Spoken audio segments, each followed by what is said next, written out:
Welcome back to Desk Careers, everybody. I'm so excited to bring another amazing guest with us to our Desk Careers Spotlight series. Today, we are zooming around the world and speaking to Amber Balcaen, who is a professional race car driver at Team Ripper. Amber is originally from Canada. We are excited about that, but she is currently working in North Carolina across the border in the United States of America. Welcome, Amber. Welcome to Desk Careers. Thank you so much for having me. It's so exciting to have you here. I know that watching this right now will be our budding race car drivers in year 8 in particular. They're working on an F1 project right now. It's their science projects. And I know that being in the forefront of a racing team is the dream of so many young people. So it's so excited to have you here and learn about your experiences. What is it like currently through the pandemic, and how is it different to what it was before the pandemic being a race car driver? So a lot of the schedules have changed. So it's very different in the US where different states have different rules and regulations. So on my regular schedule for the beginning of the season, we had a pretty good idea of what tracks we were going to, which states we were going to. But because of COVID, the different states have different rules, so we weren't able to race in all those states. So our schedule got completely switched around, and there wasn't a lot of regulations at the tracks we were at. I was very, very fortunate and to be able to still get to race during this pandemic. For example, my fiance, he is a professional football player. Their season got canceled completely. So it just changed in the regard that certain states were allowed to have races and fans, and certain states were not allowed to have races at all. That's incredible that you're still able to keep up your profession and to keep up during this pandemic. We know the challenges that so many are facing around the world. Let's zoom into pre-COVID time and the role of being a race car driver. I know that young people have an idea of what they think it's like, but today's about what it's really like. What's it like for you, Amber? So, being a race car driver, it's going to look different for different drivers. I'm kind of in a unique position where I act as not only a driver, but also the business manager of my racing. So, I'm out there getting all the sponsorships, the brand collaborations, I do all the business dealings when it comes to contracts with different teams. So I am just as much as a businesswoman as a race car driver, where most people in my situation will have PR people and managers and everyone facilitating the sponsorships. The reason why I handle it myself is because for the most part, the automotive industry is a very wealthy industry. A lot of people that are in the industry come from money or have financial backing, where that was not the case for me. Basically, when I was a young girl, my dad said, if you want to do this, you got to go do it on your own. So I've had to hustle really, really hard just to even get on the racetrack and get into teams. So for COVID, it's been really challenging because it's taken such an effect on the economy that now getting sponsorships have been a lot harder. Where at the beginning of the year, I was very hopeful because I was having these great conversations with these big companies who were willing to invest their marketing dollars into my racing program. But then when COVID hit, they kind of retracted and wanted to play it more safe and weren't willing to spend the money like they were before. So that had a huge impact on my career this year. Even though I still was able to race, I wasn't able to race as often because I didn't have the sponsorship dollars to race every week.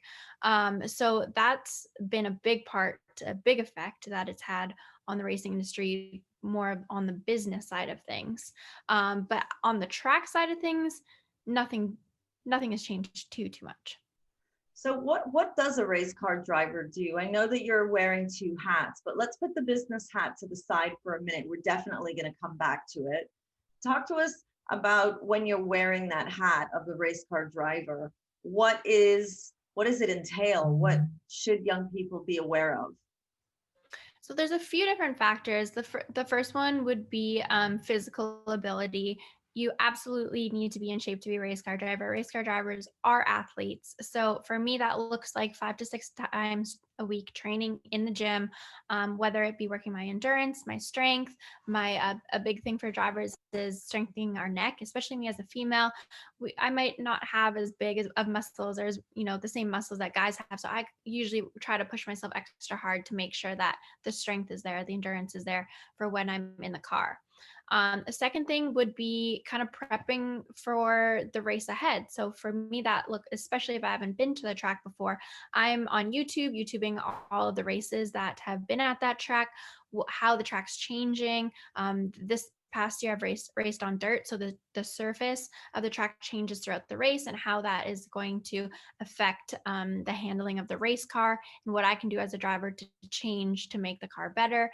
A big thing too in driving it, whether you're a driver or on the crew side, is communication. So you need to know what's going on and be able to communicate to your crew. If you're a driver, you need to be able to communicate to your crew what the car's doing, how it's handling, what you need, what you're feeling. Because as an engineer, a crew chief, you need to know how to make the car go faster, but you can't do that until your driver gives you the feedback of what the car is doing. So I think that's another big important role as a driver as well.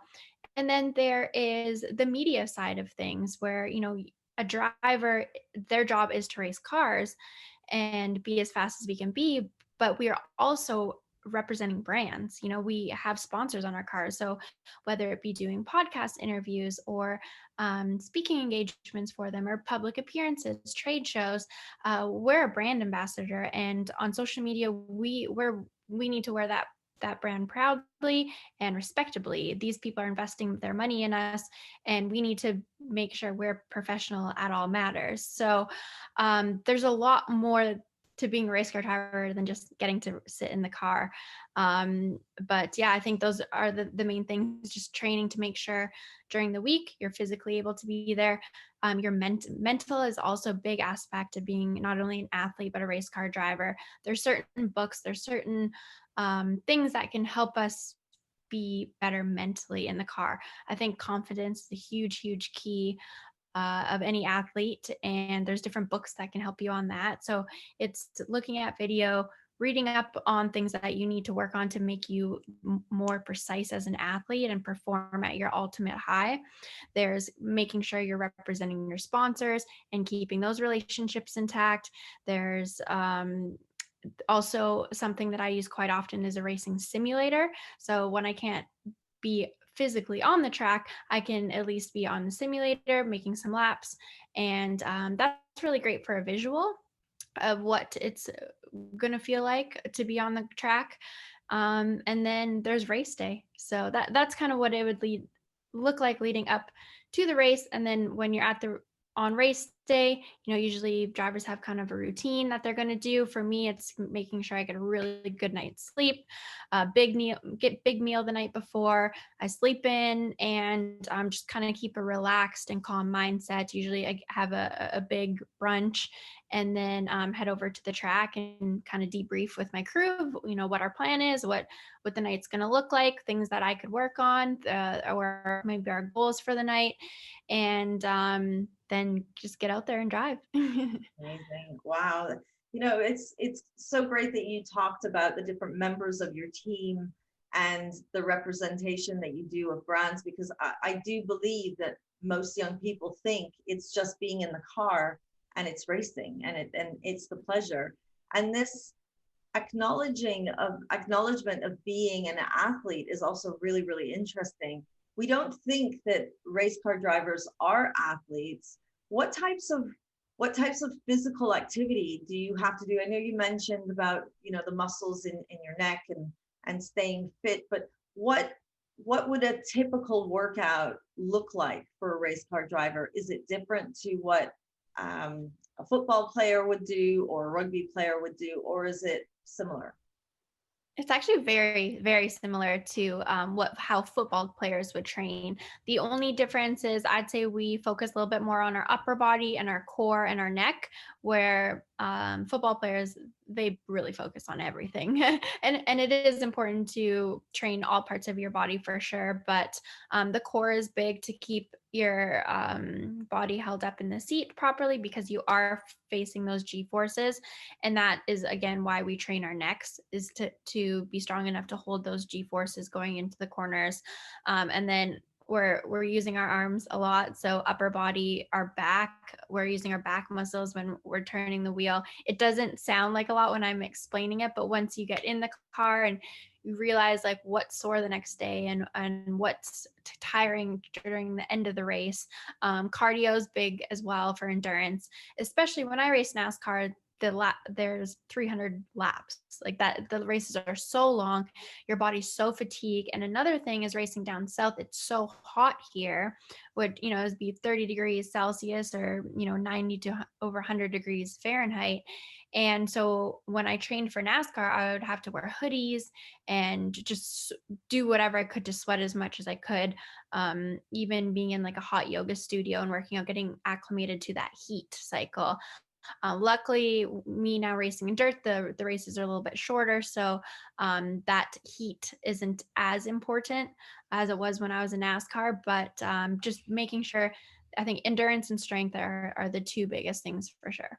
Phenomenal. I know we're coming close to time, so we're going to jump into two more topics that I'd like to mention. One is the topic of gender differentiation. Is it a certain gender dominated industry?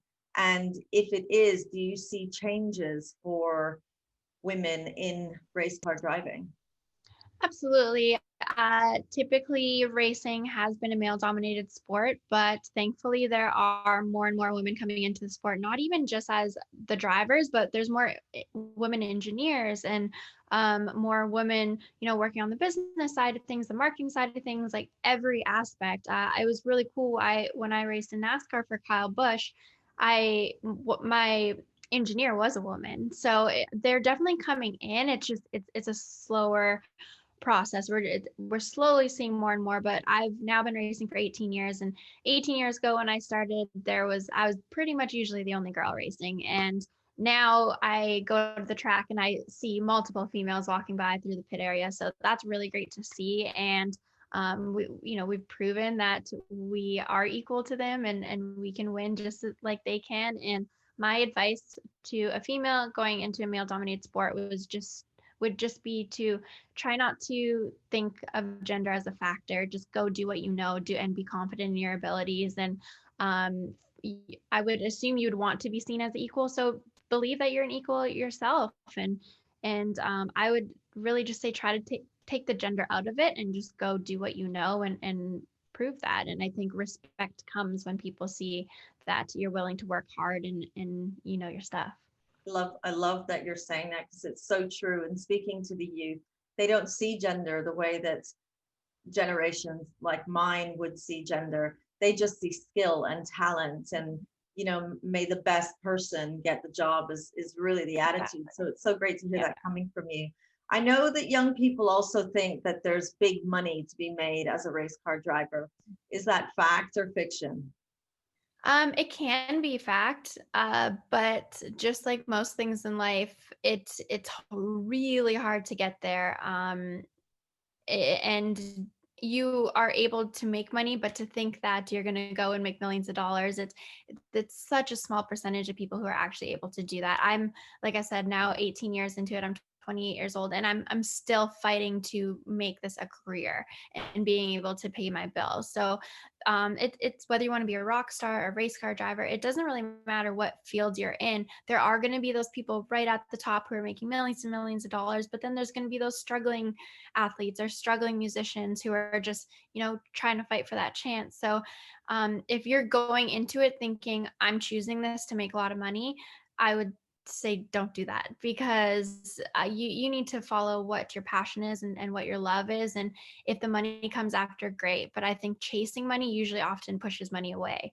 And I thought I was going to go to NASCAR and make a bunch of money, and it just didn't happen like that. And that's the reality for most people. Not saying that you can't be successful, you absolutely can, but be willing to put in the work. Not only willing, but be expected expected to put in the work, be expected to fail, be expected to go through challenges and have to overcome adversity, and know that you're not just doing this for the money, because if you're only doing it for the money, then you're not going to get there. You need to have that grit and that dedication and that persistence if you want to go far, whether it be in engineering, driving, really anything in life. I think you got to be really willing to work for it.